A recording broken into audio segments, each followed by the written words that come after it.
action. Today we are going to plant some daffodil bulbs.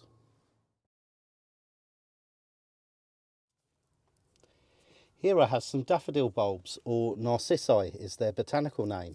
And as you can see with them, they'll have a pointy end. And the pointy end is the end that the leaves come out of. So plant them pointy end up.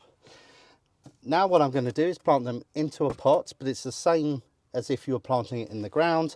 You need to plant them 3 bulbs deep. So if I measure the sort of average size of my bulb, they are between 4 to 5 centimetres, which is 5 centimetres is 2 inches essentially. So I've got to plant them 6 inches deep or 4 to 6 inches deep. So I've got a pot here which is 6 inches deep. So what I'm going to do is just put an inch of soil, or that's about 2.5 centimetres of soil in the bottom of this pot. So I've made sure my pot's got a hole in it. It's important that you've got some holes in the bottom of your pot. I've put a little bit of broken pot over the top of that hole to stop it clogging with this compost. And I'm just going to add some compost.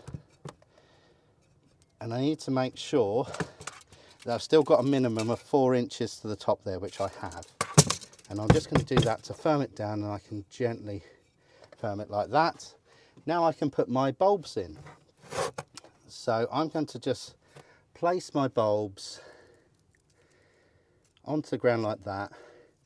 And if you find they're wobbling a bit, just screw them very gently, a bit like a screw light bulb. And the idea is that you're trying to get these bulbs in without touching, but as tight as possible when you're planting in a pot. If you're planting in the ground and you're looking for just a natural effect, then roughly about 5 centimetres apart is where you'd want to plant. That's about 2 inches apart. So that's my bulbs popped in there. All I need to do now is put my compost on top.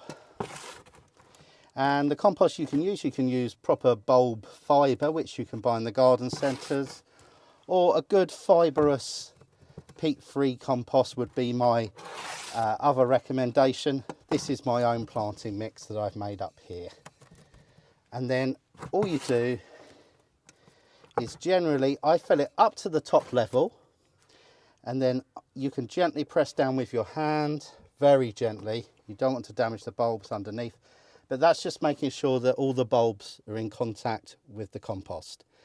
That's it. My compost was already damp, so I don't need to water it. I can just put it aside and wait for the bulbs to emerge. If you want to, you can put some horticultural grit over the top, or some small stones just to finish it off and perhaps prevent things digging it up.